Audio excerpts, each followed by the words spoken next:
Hi friends, welcome to குறிஞ்சி.com. இன்னைக்கு நம்ம கோதுமை இனிப்பு சுருள் பூரி எப்படி செய்யறதுன்னு பார்க்கலாங்க.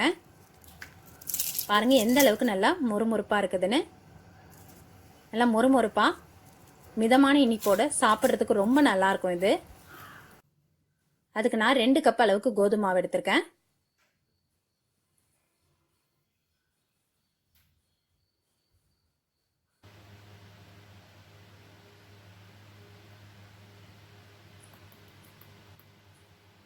இந்த மாவுக்கு தேவையான அளவுக்கு 1/4 ஸ்பூன் அளவுக்கு உப்பு சேர்த்துக்கலாம்.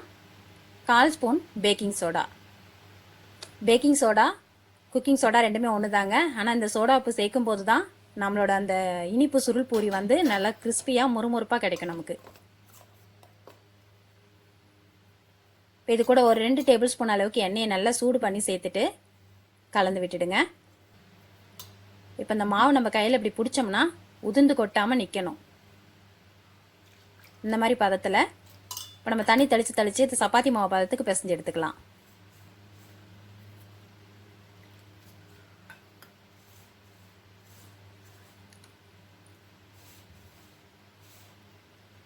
எப்பயுமே இந்த சுருள் பூரி பார்த்தீங்கன்னா மைதா மாவில் செய்வாங்க. இன்றைக்கி நம்ம மைதாவை அவாய்ட் பண்ணிவிட்டு கோதுமை மாவில் செய்கிறோம்.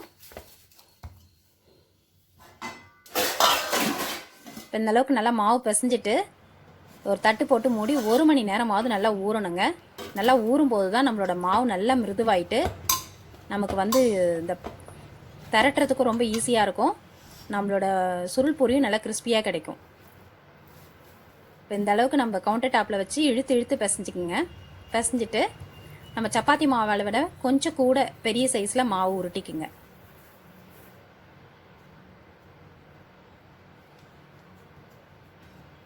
இப்போ அதை நல்லா கோதுமை மாவு தொட்டே நம்ம அதை திரட்டிக்கலாம். உங்களால் எந்த அளவுக்கு நைஸாக திரட்ட முடியுமோ அந்த அளவுக்கு நைஸாக திரட்டிக்கிங்க. ஏன்னா நம்ம கோதுமை மாவில் செய்கிறதுனால இது எந்த அளவுக்கு நம்ம மெலிசாக உருட்டுறோமோ அப்போ தான் நம்மளோட அந்த சுருள் பூரி நல்லா மொறுமொறுப்பாக கிடைக்கும் நமக்கு.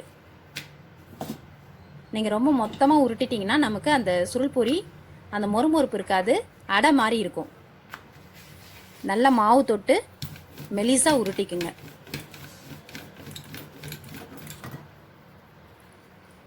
நம்ம அந்த மாவை நல்லா பிசைஞ்சிடுறதுனால இது நம்ம திரட்டுறதுக்கும் ரொம்ப ஈஸியாக இருக்கும்.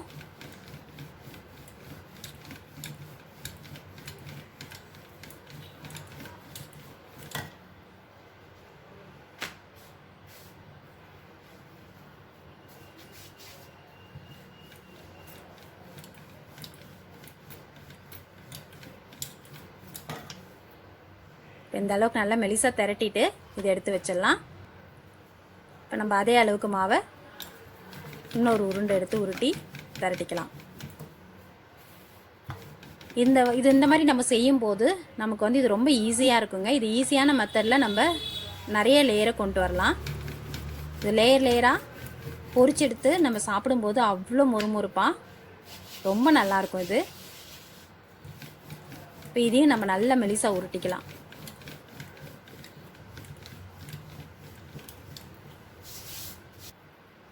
இப்போ இந்த அளவுக்கு உருட்டிட்டு இதில் ஒரு பக்கத்தில் நெய்யோ இல்லை எண்ணெயோ எது வேணால் தடவிக்கலாங்க. உங்களுக்கு நெய்யோட ஸ்மெல் பிடிக்கவே பிடிக்காதுன்னா நீங்கள் இதை எண்ணெய் தடவிக்கலாம். எது தடவினாலுமே ரொம்ப நல்லாயிருக்கும். இந்த மாதிரி ஃபுல்லாக எல்லா இடத்துலையும் நெய் தடவிட்டு அதுக்கு மேலே கோதுமாவை தூவி விட்டுடுங்க.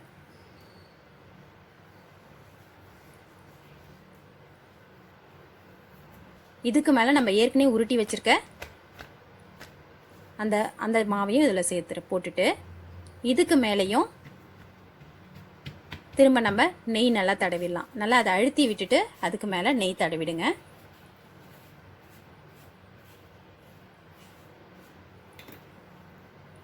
இதுக்கு மேலே கொஞ்சமாக மாவு தூவிட்டு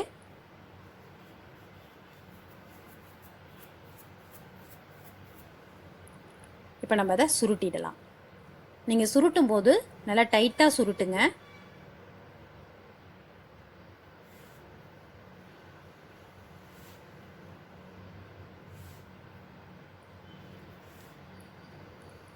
இப்போ இந்த ஓரம் வந்து பிரிஞ்சு வராமல் இருக்கிறதுக்காக கொஞ்சமாக கோதுமை மாவை தண்ணி ஊற்றி குழப்பி பேஸ்ட் மாதிரி எடுத்து வச்சுருக்கேன். அதை இதில் தடவிடலாம். இப்போ இந்த பேஸ்ட்டு தடவிட்டு இதை வந்து ஒட்டும் போது இது பிரிஞ்சு வராமல் இருக்கும்.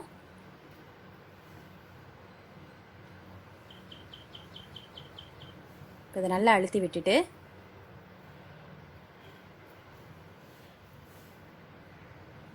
நல்லா ஷார்ப்பாக இருக்கிற ஒரு கத்தி கொண்டு இந்த எக்ஸஸாக இருக்க ஓரங்களை கட் பண்ணி எடுத்துருங்க.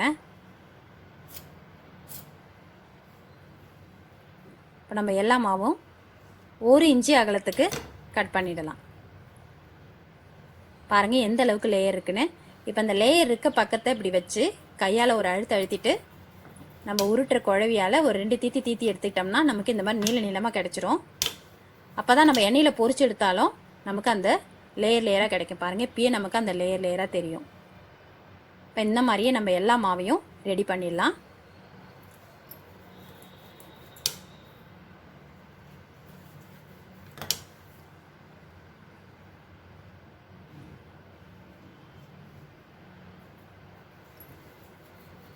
ரொம்பவே ஒரு ஈஸியான மெத்தடுங்க. இந்த மாதிரி நம்ம பண்ணும்போது அதிகமான லேயரில் நமக்கு அந்த சுருள் பொரி கிடைக்கும். இப்போ எல்லா மாவும் நம்ம இந்த மாதிரி திரட்டி வச்சுட்டு இதை பொரிச்சு எடுக்கிறதுக்கு எண்ணெயோட சூடு பார்த்திங்கன்னா மிதமான சூட்டில் வச்சு பொரிச்சிடுங்க. அப்போ தான் உள்ளேயும் நல்லா வெந்து அந்த லேயர்லாம் நல்லா கிறிஸ்பியாக கிடைக்கும் நமக்கு.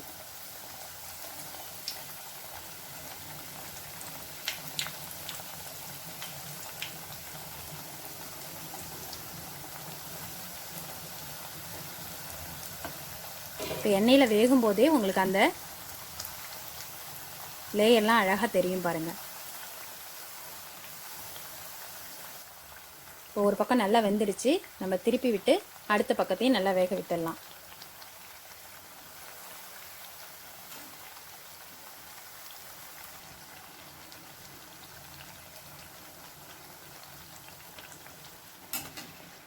ரெண்டு பக்கமும் நல்லா வெந்து நல்ல ஒரு கோல்டன் கலரில் வந்துடுச்சு. நம்ம எண்ணெயை வடிகட்டிட்டு இதை எடுத்துடலாம். இப்போ இந்த மாதிரி நம்ம எல்லா மாவும் பொரிச்சு எடுத்துடலாங்க.